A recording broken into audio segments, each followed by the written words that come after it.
Mark chapter number 9. Sifunde from verses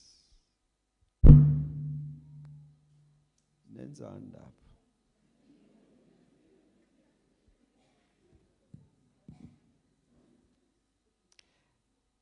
Ngiyacela sifunde ku verses number 17 sehlike sibekezele nje bazalwane to this reading. Amen. Amen. Incwadi ngokuloba kukaMarku chapter 9 siyaqala ukufunda ku verse 17. Omunye wesixuku wamphendula wathi, Mfundisi, ngilethe kuwe indodana yami enomoya oyisimungulu.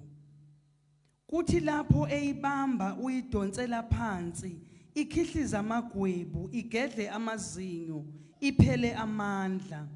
Ngikhulume nabafundi bakho ukuba bamkhiphe, kepha bahluleka.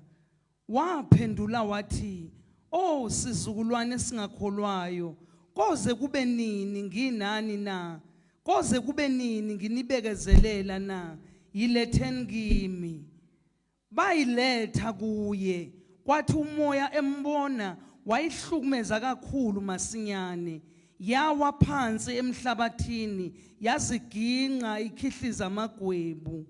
Wayesebuza kuyise ukuthi isikhathi esingakanani ifikelwa yilokhu na? Wathi kwasemntwaneni, uyiphonsile kaningi emlilweni nasemanzini ukuba ibhubhise. Kodwa uma unamandla okwenza utho, sihawukele usisize. uJesu wayesethi kuye, uma unamandla konke kungenzeka kokholwayo. Uyise womntwana wayesememeza masinyane wathi, ngiyakholwa, siza ukungakholwa kwami.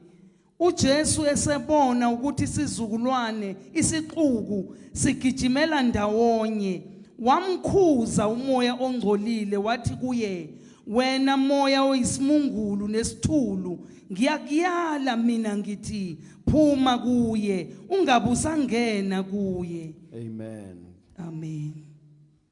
Inkosi mayibusise ukufunda kwesilawo. Amen. I want to pick up a statement sika Jesu, kodwa ngithi asithole background yokuthi uzasho nje bekutheni. Statement engizokhuluma kusona le insuku zontathu verses number 23. Lithi lesizulu uJesu wathi kuye, uma unamandla ngokholwayo all things are possible.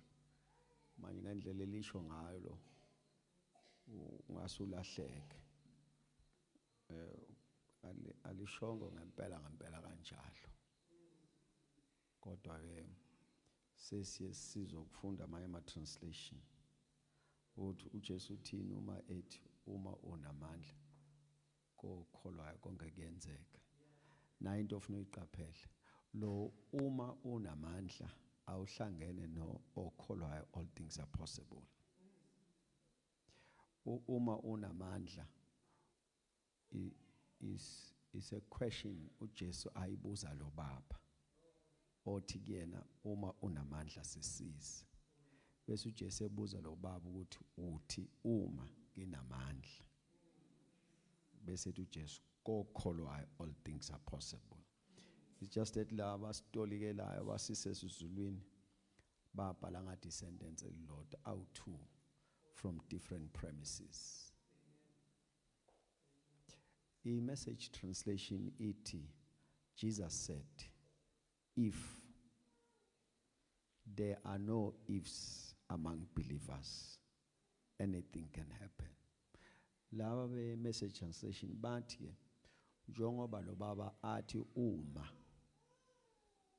mase betolika le statements ka Jesu bathi kuyena uJesu wathi awufiki la ufika no uma. You don't come with if, ngoba uthi a believer does not have a room for if. Mangiphinda ngithi mina uJesu uthi uthi uJesu la ngokutoleka kwe-message translation uthi uJesu hayi baba awufiki uthi if la kumina ngoba lokuthi if sekukuveza njengokungakholwayo because uthi there are no ifs among believers bese to the believers anything can happen. Message translation. Then khona translation ekuthiwa Passion translation ithi yona Jesus said to him, what do you mean if you are able to believe all things are possible to the believer? Uthi Jesu uchaza ukuthini moto uma ngathi yaba usho kulo baba lo uchaza ukuthini uma uthi uma ngoba kokholwayo lithi leli kokholwayo all things are possible. I-amplified lokugcina leli ngelikhothayo iverse i-amplified ithi yona Jesus said, you say to me if you say to me if you can do anything. Uthi Jesu usho kumina ukuthi uma kukhona into engayenza bese i-amplified ithi why. Jesu ubuza lo baba ukuthi isibini sokuza kumina uthi uma kukhona into engayenza usithatha aphi. uJesu yambuza lesibini usithatha aphi sokuthi ungafika kumina uthi uma kukhona into engayenza bese ethi ke all things are possible to him who believes. But ngifuna sinote yonke lento ukuthi nje uluke Jesu abatolikayo bonke babeka isithupha la ekuthaneni kokholwayo akukho kungenzeki. To the believers all things are possible. Nikhona bazana bami? So ngifuna sibuke leso statement sa all things are possible. Ngifuna sisakhe bese ngiphushela lapho nawe ubone izindlela ezokubeka ku all things are possible. Bazana bami ngenze nje kube clear this you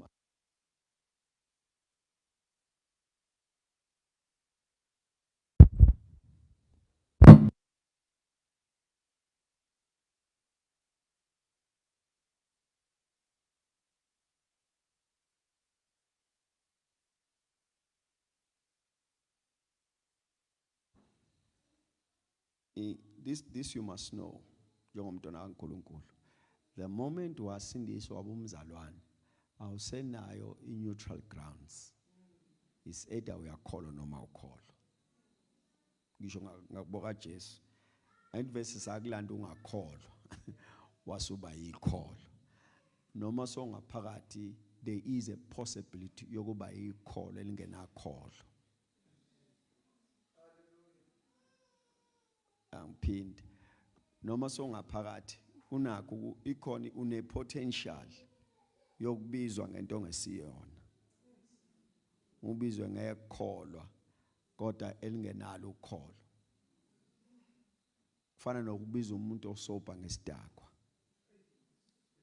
inhlamba leyo nokubiza ikholwa elingenakholwa ngekholwa.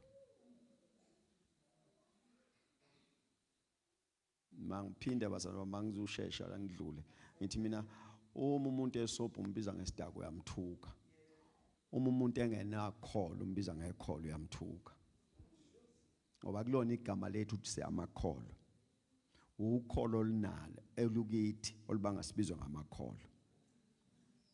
The first part of our faith ilokuthatha uJesu singamazi size sifakaze sithi simuzwa ngaphakathi kodwa singambonanga ngene but isinesiqiniseko ungaphakathi kithi. Ngicela nithi amen. Uyazi ukusuka uma uzofakaze uthi igama lakho lilotshiwe encwadini yokuphila kodwa le incwadi awuyazi kodwa ukholo has given you an assurance. Usuka uma ufakaze uthi ngiyophila phakathi nala uyophila khona phakathi awazi kodwa ukholo lunikeza assurance. Ukholo lokubambela inguna phakathi ukuyona ungakafiki yona unesiqiniseko because of faith.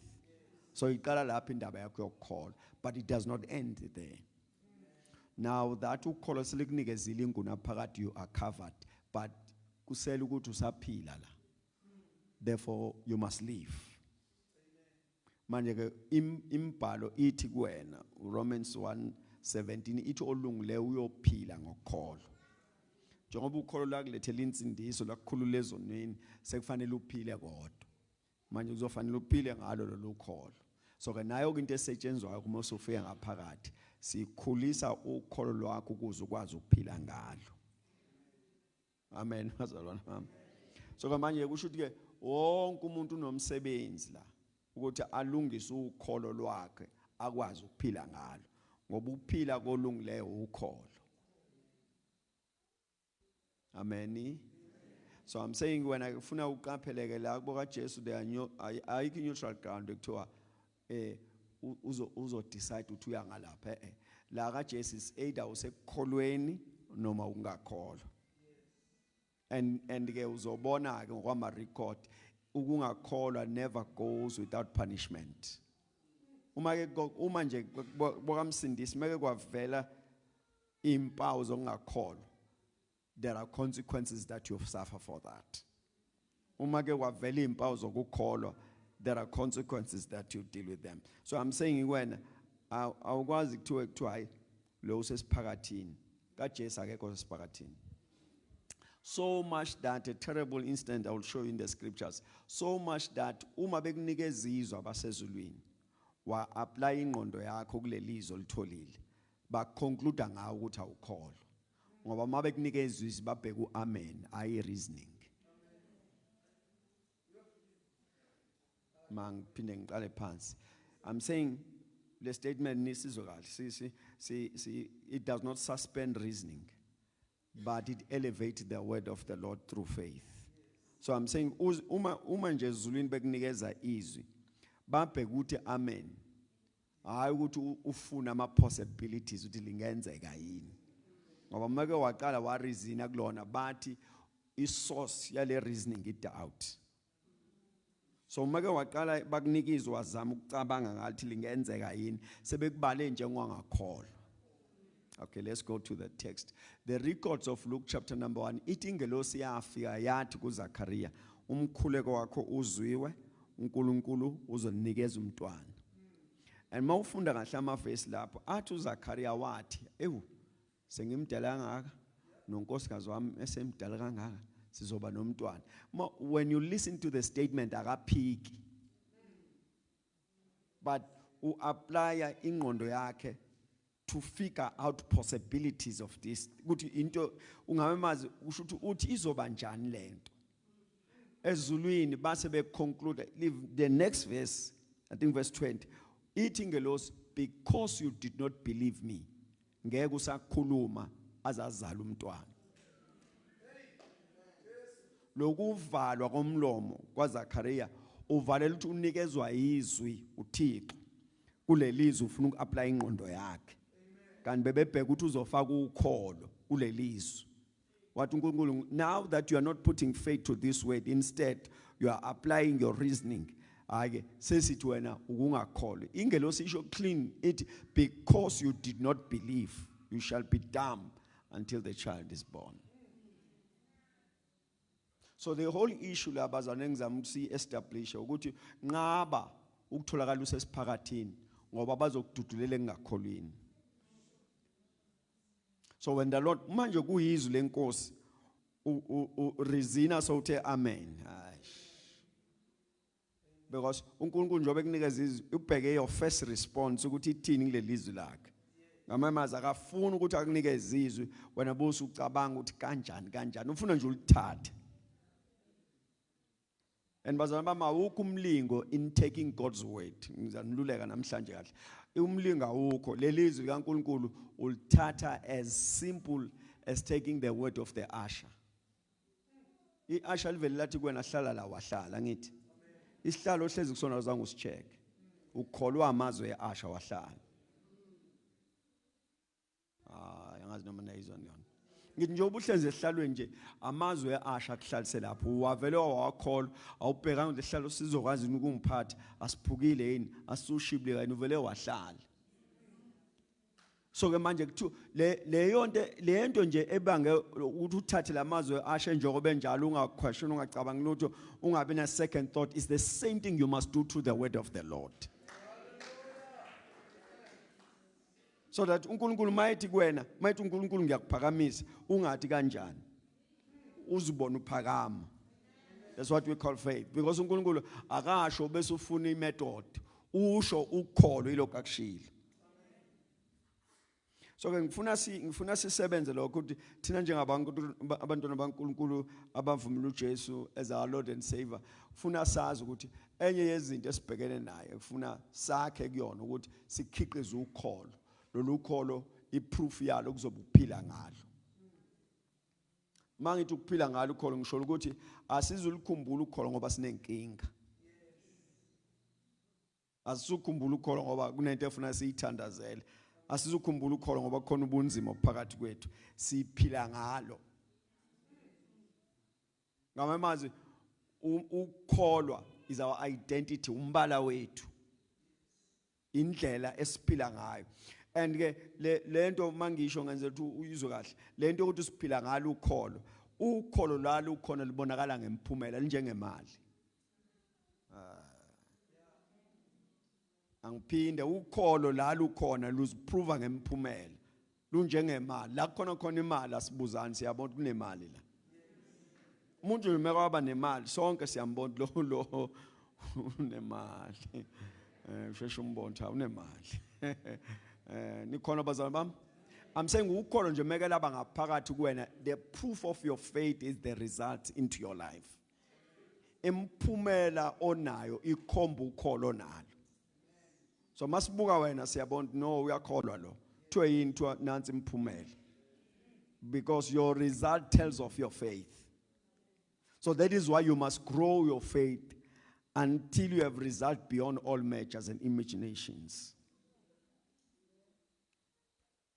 Yabo bazalwane bami masi ngakhuluma nje kahle bonke abasebenza abanamabhizinisi nawo bonke abantu abakhona nje abasebenzayo ipurpose kuba nemali so that bazophila kahle. So bafaka wonke umfutho ozokwenza ukuthi ba generate income. So nawe ithathe naleyo uyise ekukholweni if ungafaka wonke umfutho ukukhulisa ukholo lwakho, because your faith must give you results. Romans 10:17 uthi ngalokho ukukholwa kuza ngokuzwa uzwa izwi lenkosi. Kusho ukuthi mawuzwa izwi kuza ukholo. Ufuna uyinotheke leyo nto ukuthi kusho ukuthi ukholo lami lingana nezwe engilizwayo. Alikwazi ukudlula izwi olizwile. Lelizwe lizwa njalo njalo lo njalo njalo usho njalo njalo yokholo lwakho. And ukholo mase lukhona siyobona ngemphumela.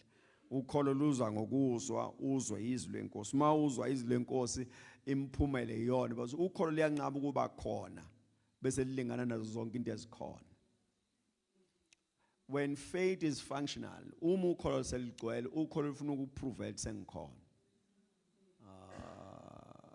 iBhayibheli lithi umama wezwa ngoJesu, Mark chapter number 5. Umama wezwa ngoJesu akambonanga, wezwa ngayo uJesu, wezwa ngoJesu.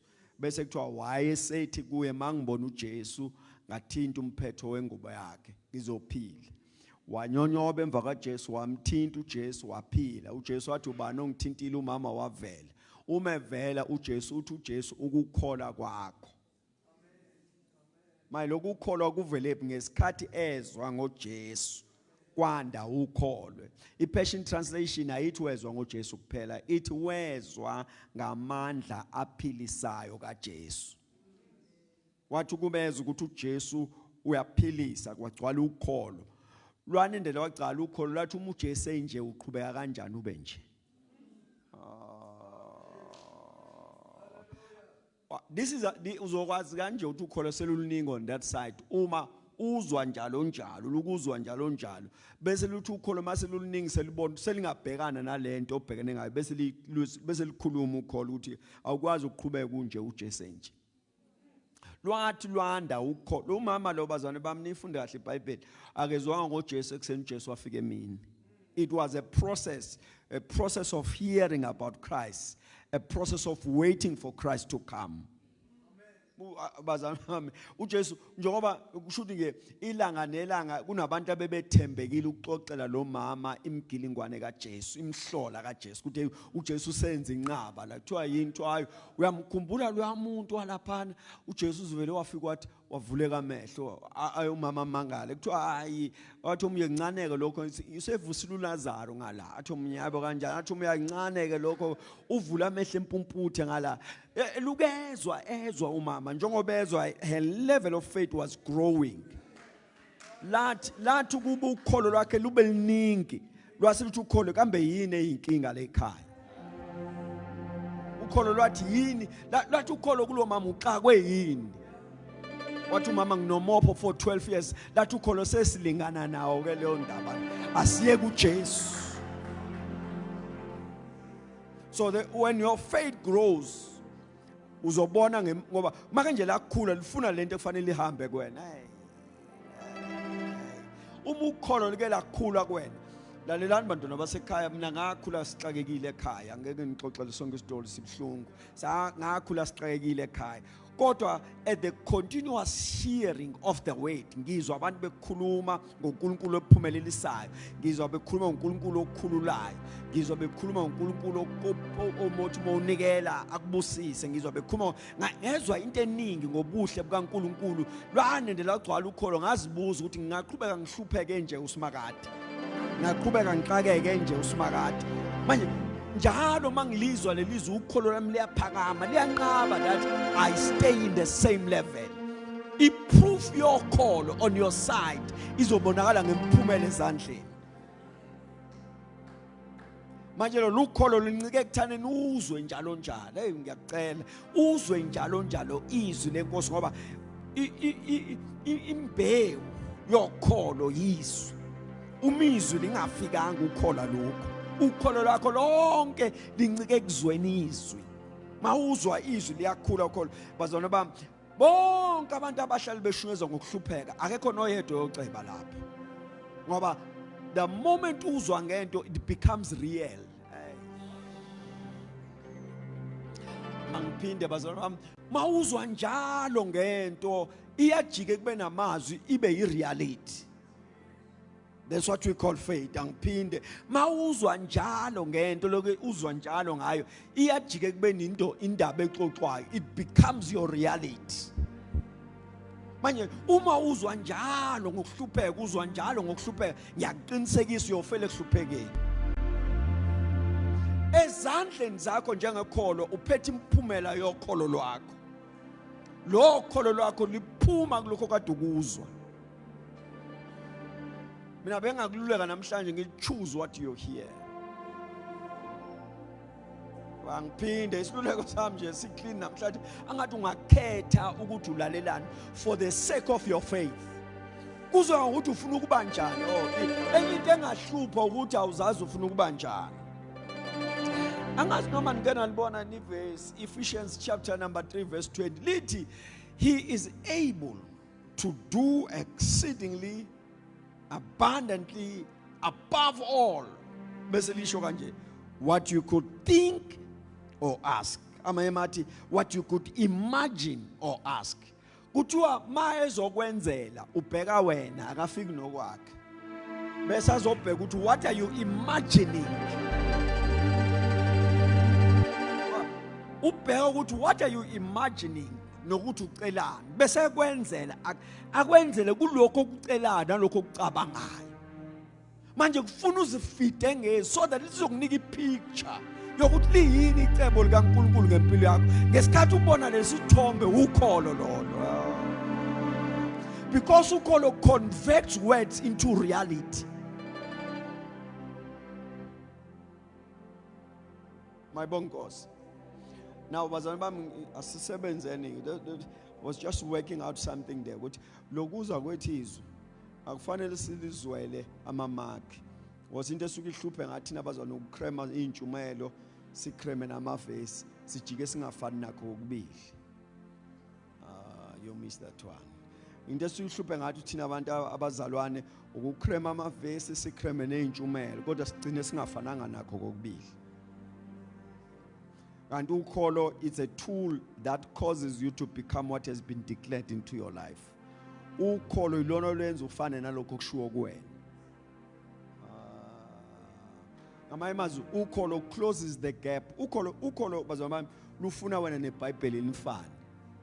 Ukuthi ngoba usuyazi ukuthi kulotshwe kanje luthi ukukholwa kube njalo. Ngisebenza lapho. Ingelosi yathi kuMaria, Maria uzokhulelwa.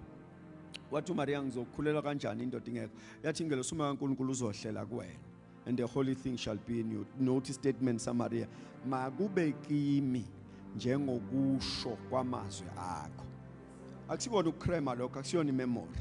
Akafune ukuyiqonda, akafuna ukuyilenda, akusiyona into ekuthiwa yalonto, akusiyona into ekuthiwa wayikrema wayazi ngekhanda. Uthi uMaria ngicela ukuba njalo. Mangiphinde uma ingelosi ithi Maria uzokhulelwa. Uma ebuza ukuthi kanjani ithi umoya kaNkulunkulu uzohlala kuwena. uMaria wathi uqedileke la mazwi angibe njalo. Makube kimi njengokusho kwamazwi akho. Uthi angifuni ukuhlukana nawe ngelosi with information. Ngifuna ukuhlukana nawe nginjalo. Ukukholo liyanqaba ukuthi ube namazwi ongesiwona. Aya.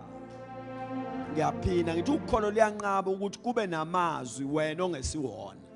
Uwakhulume kodwa ungabi wona, uwezwe kodwa ungabi wona. Ukholo lulwela ukuthi lonke ilizwe likhulunywe phezulu kwakho become.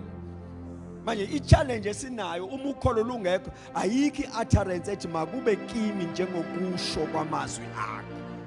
uMaria and wathi makube kimi njengokusho kwamazwi akho. John 1:14 says, and the word became flesh.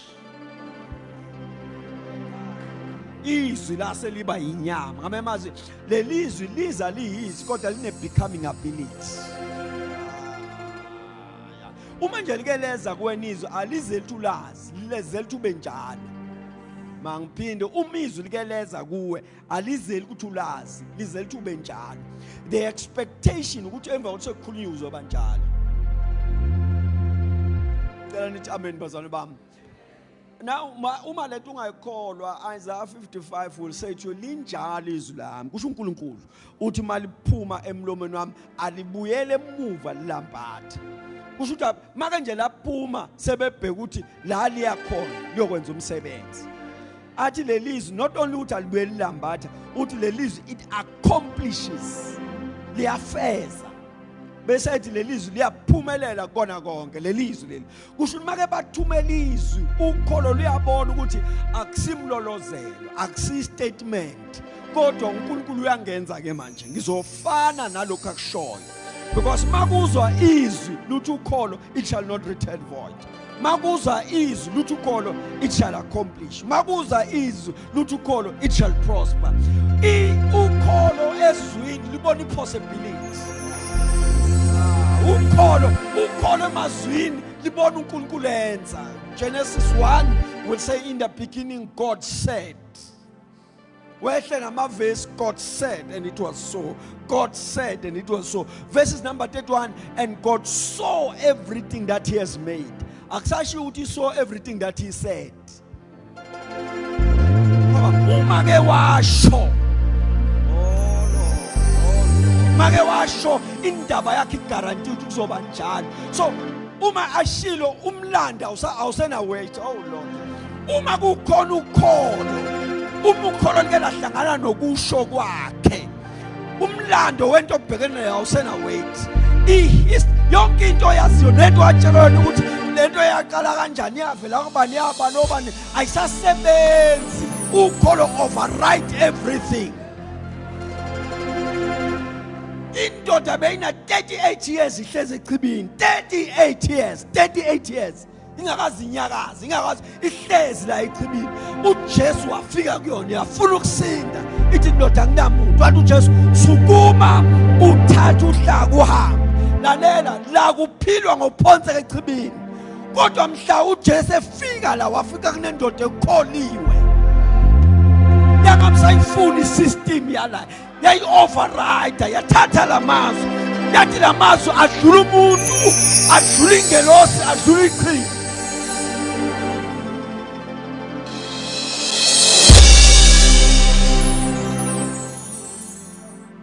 Ukholo closes the gap. ngoba ukholo bazalwane bami luzosibeka la ekuthaneni. Uma sihlangana nomuntu obefunda iBhayibheli wadideka, uma ehlangana nathi fayisibe interpretation. Ngithi umuntu obethe esekhaya esifundela iBhayibheli Jeremiah 29 icebo lami ukuphumelelisa ethi uNkulunkulu uzongiphumelelisa emakutheni efunda adideke ukuthi uNkulunkulu uphumelelisa emakutheni bese ehlangana nawe.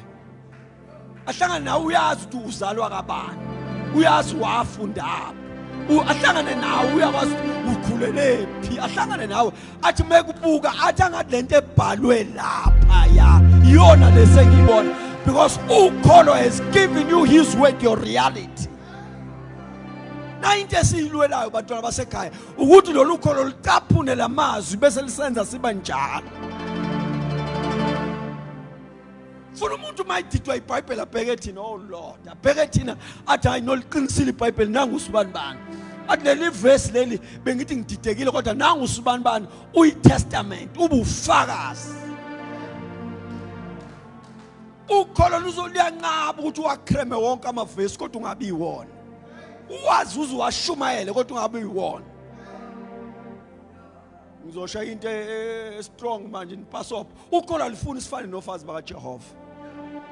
Niwazi wonke amavesi nize nidukisana kodwa alikho eliphila kunini. Wonke aphile engqondweni. Ukholo lifuna wahlangana nezwi enjalo. Ngoba buka bazana bami kuthiwa and God said wathi uNkulunkulu akukhanya bese vele kuthiwa kwabanjalo. Ngoba i-expectation is that after the declared word funa sithola ukwenzakalana. Hawu kodwa Jesu namhlanje kwenze njalo. Ngithi mina fanele sithola ukuthi lo every Sunday wakho wala endlini nezwe likhulunywa kuwena kwabanjalo. Sesiyazi ukuthi la khulunywa kumnyama kwakhanya. Bazalwane bami man namanothi engiwabhalela ngakayingona ngazi ngiyapha. Bazalwane bami ake nginikeze nasi isiqiniseko lokuthi lelizwi linamandla lilodwa. Uma kuthiwa khona into engafuni insiza kusebenza yizwi. Manje uma like laphuma izwi baba 38 years lo baba ehlezi uJesu wakhuluma nje izwi wathi sukuma uthatha uhlaka uhambe. Kwasho ukuthi ukholwa lo baba selu right. Wathi angisayile la qibi, angisalindi ingelosi, angisalindi umuntu ozongisukumisa, ngizawusukumela kulama. Ukholo liyanqaba uzwe izwi uqhubeka ufana. So when the word has come, the expectation uzofana nalelizwi.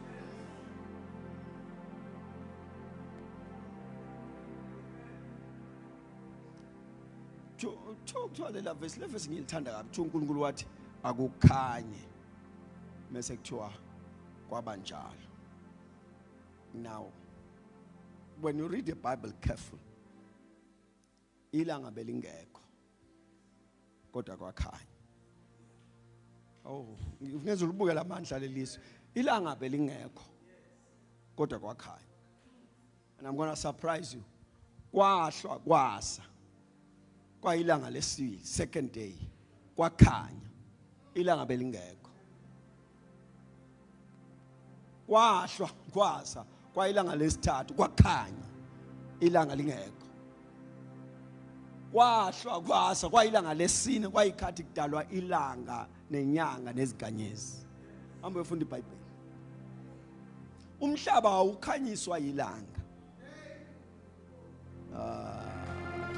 Usho lo sibona. No. Lo mhlaba ukhanyiswa ilanga. Mawubona kukhanya inyanga ebusuku ayikhanyiswa ilanga. Lani bantwana basekhaya. La emhlabeni kwakhanya ilanga lingekho. Khanyise lokusho sikaSimakade. And I'm going to surprise you. Namhlanje kusakhanyisa lo. Sike sivuke kusena amafa ehlangene ilanga lingabona kodwa kukhanya. Amafa ehlangene kukhanya kusho wena ukuthi sekusile uthi ubona ngani ukuthi kuyakhanya kodwa ilanga lingekho ngoba asikhanyiswa ilanga ukhanyisa ukusho kwakhe. bazalwane bami, ngiyacela uNkulunkulu akakusize ube nokholo lwezwi lakhe. Uthi uma kuyena oshilo, oh uzokwenza. Nikhona kodwa bazalwane bami, manje ke ukholo ludingakala lufuna lusilekele lapho because i-target sifuna ukufika to a terrain where all things are possible. Nanje siyilwelayo. Silwela ukufika la khona zonke izinto zenzeka. Yabona? Ufuna ugarantwe omakhelwane nezihlobo zakho nabakini nosebenza nabo nofunda nabo bagarante ngawo. Bathi uyabona lento njoba nithi ayilungi nje kodwa mangafika usibani bani la. I'm saying funa nje indaba yakhe igarante leyokholwa funa bayigarante igalonde nabo bahedeni bathi uyabona lento njoba nithi ayenzeki kodwa masingabizwa sibani bani. Bathi nathi asazi wenza kanjani kodwa sikwazi ukuthi uyakholwa kodwa masingabiza yena la.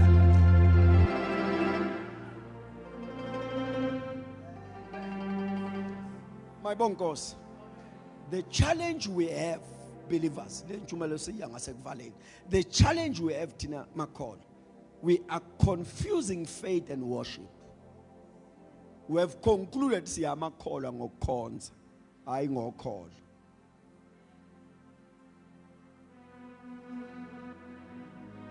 Uma le interpretation asiyithathanga ngabe sikude lapho. Sibanjezela ukuthi sicabanga ukuthi ukukhonza ukukholwa. And into esibanga sithathe lokho siyezwa ngabantu ngaphandle bethi siyamakholwa. Mawubuza ukuthi why uthi usandile ikholwa ku 2 years esontweni.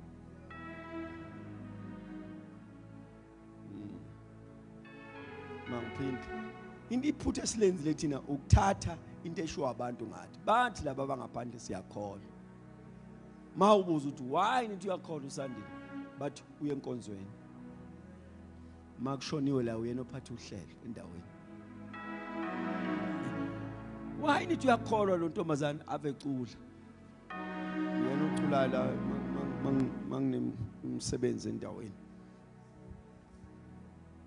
We have bazalwane sikholwe i wrong definition. Ukukhonza akusiyona ukukholwa. And iproof yale statement ukuze ubone lento serious.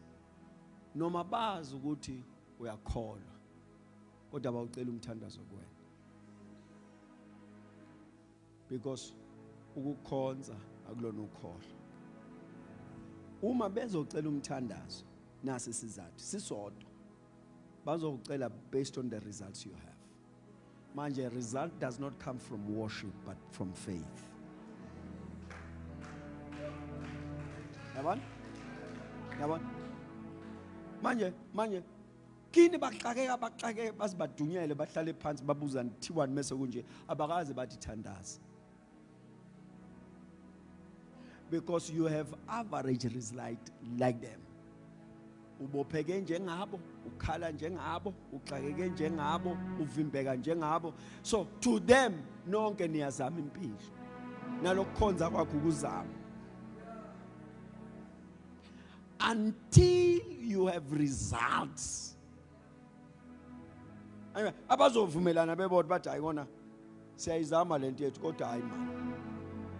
Lo mntwana lo khonto ehlukile ngayo. Until you have results that paints you different with the same name kodwa ube nemphumela ekunika omunye umbala.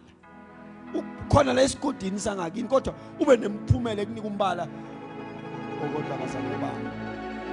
That will be the only reason yokuthi bacela umthandazo kwena. Uma usakhala njengabo njengoba beyozama kubathandaza nezinyanga nawo bathi uzozama lesontweni. Faith has come ukuthi yenze kube nomahluko. Uthi ke uJesu uloyo okholwayo all things are possible. So le statements kaJesu ifuna ukusponsor sibe inselele ukuthi i-target yethu all things are possible. Nayi targeted. The principle yokholwa siyoyisebenza until we come where we do not struggle to have results. Lento yakho yokholo ithathe personal lento akusiyona yethu. Angazi noma ngaphinda yini. Lento yokholo akusiyona yethu, eyakho, eyami, ithathe personal. Ukuthi ngizohluka because my faith must give me results. Bazalwane. Manje sebenza ke isebenza lento yokholo zifide ngezwi. Njoba lukelanda izwi kukhulu ukholo. Kwanda izwi kukhulu ukholo. Uyokwazi nganti ukholo lukhulile imphumela will tell. Ngoba izinto ezikhalisa azisakhalisi. Ebezikuhlula azisakuhluli. Okathi ucela kuzona imthandazo usayiceli manje. Then faith is growing. Ukholo lwakho bazamama, ukholo lwakho lune potential yokukhula. Uncike ekuthaneni uzwana. So ke nina njengoba nivutha kumoya niyazibambezela ngama podcast amanye uyabona nabantu abangaphilile engqondweni. Bengiqonda ukuthi abahlanyayo ngathi angasho ukuthi abahlanyayo ngathi abangaphili ngoba uzoba ngathi ngiyathuka.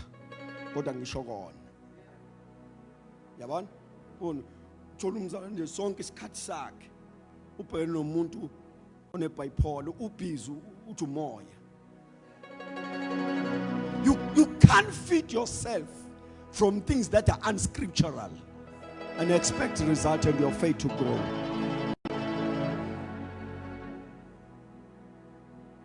So wafika omunye ezongibuza ukuthi kwenzakaleni ngo-23. Ithi mina indaba athi hayi phela bese sinesiqiniseko. Ngoba abantu abezwa kuNkulunkulu bese batshelile. Ngathi wabatshela ukuthini wabanika u23 ngathi okay. All right. uNkulunkulu bathi yebo. Ngathi asenzeni kanje. Sibuke nje u23 ukuthi upossible yini. Ngathi akakwazi ukuthi athi uyofika njengesela bese sinika idate yokufika.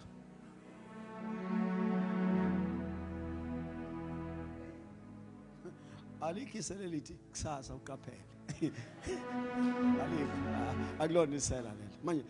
Manje bazalwane ngicela ukholo lusiza lapho ngoba lwakhelwe ezwini. Manje uma into ingenazo ukholo leyithathi. Ngoba lazi ukuthi uNkulunkulu ufeza izwi lakhe kuphela. Umela izwi lakhe kuphela. Uyabona? Kwaqala lapho kwabona ukuthi yaphunyuka lelo 23. Ngathi mina mongabe ubona kanjani lelo awuyizwa kahle. Asiwelele kenye uthe undodana ehamba. Wathi usuku lifihliwe. Uthi bazamama angazi iBhayibheli nilifunda isikhathi singanani. Ngicela ukubuke imist yalokho fihlo kosuku. uJesu usinikeza isiqiniseko. Wathi wazi konke okusenhlizweni yaBaba. Wathi nomoya kaNkulunkulu searches the deepest thoughts. Kodwa usuku abalitholi. Bese kusuka umuntu ome phambi kwekhamera athi usethola usuku.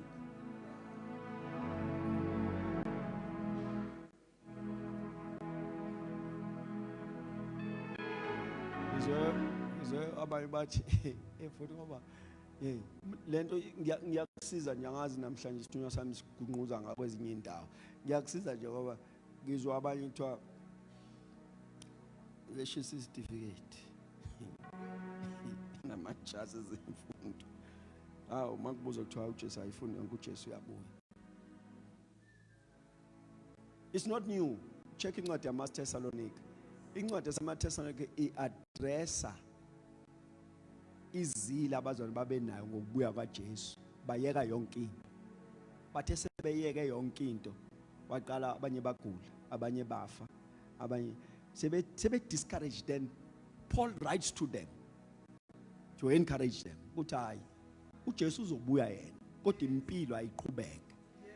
While simlindile abanye bazobe befa, while simlindile abanye bahamba osebenza. Uyabona ufunda kahle nje the Thessalonians he writes to them Paul.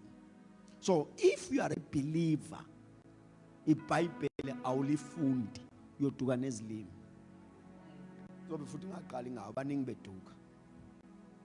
Ungavumeli ngiyacela ukholo functions in the terrain of the scriptures. Sengene enye intshumayelo lapha. Ukholo lusebenza emibhalweni, lumanyuva emibhalweni. Yayibona leyo nto? Manje wena mawufuna ukukhulisa ukholo lwakhe, be a friend of your Bible. So wazi intshumayelo zamsimanga ukhohle ufunda iBhayibheli. Azanele intshumayelo zamsimanga ungabonanga ukuthi kulotshweni. After uzu intshumayelo mayichallenge ukuthi uyofunda iBhayibheli. Ungathi uthi sekwanele, akwanele ungakafundi. Ngiyaphinda le ntshumayelo yanele ungazange wayobheka ukuthi kulotshiwe yini. Ngoba uNkulunkulu akazi ukwenza amazwi kaMsimanga, uzokwenza isethembiso sezwi lakhe. Manje lento njengoba ngikushumayeza ngikulolela ukuthi uye emazwini uyofuna ukuthi utheni uNkulunkulu. Wathola isethembiso wandisa ukholo lwakho ngoba leso sithembiso kufanele sibe iqiniso kuwe.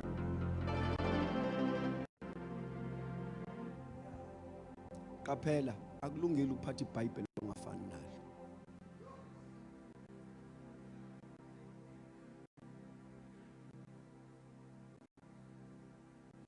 So uliphathe impilo yakhe iliphike.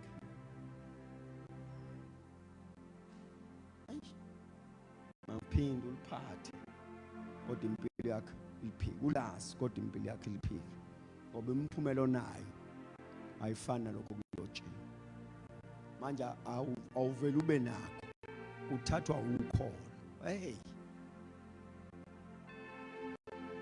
ukholo uthatha. Manje bazana bami ke le namhlanje, that was my introduction. Tomorrow we're going to take it further. Go call all things are possible. Nante silwelayo possibilities. Funa ufike la khona sowazi ukuthi mase ngifikile kuzolunga. Nizwe leyo nto. Ukuthi noma ngaphonse kaphi kuyolunga lithi kufike mina. Because the level of your faith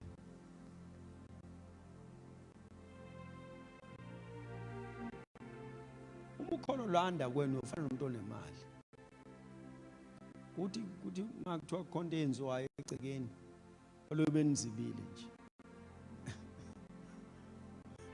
Olobe nizibile afike lo nemali. Wonke umuntu usese sitting room esikuyaxoxa, hey ya manje senze njani sekufika onemali.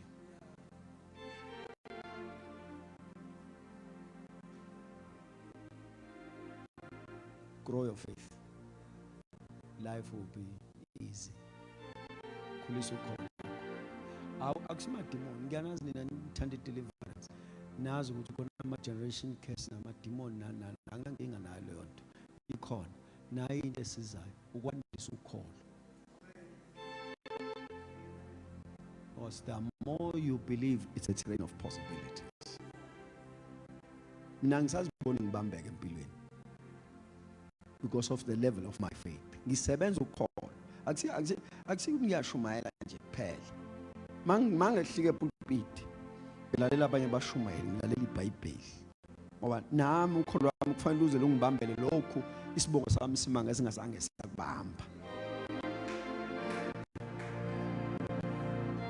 Sakiligasi lapha basekhaya ukuthi kuthiwe le ekhaya babehlaba amadlozi ko ubani baba bese kuthiwa kodwa nangu usibani bani wena wavele wayenza into ehlukile wakholwa bese kuthiwa nazi into zakhe zimile zimiswa ukukholwa.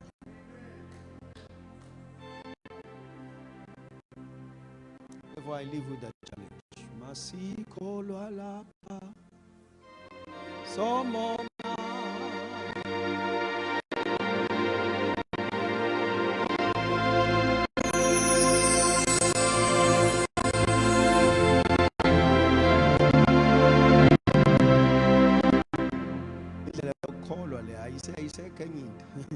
now that ufikile kaJesu so uyophila ngokholwa uzombona uJesu.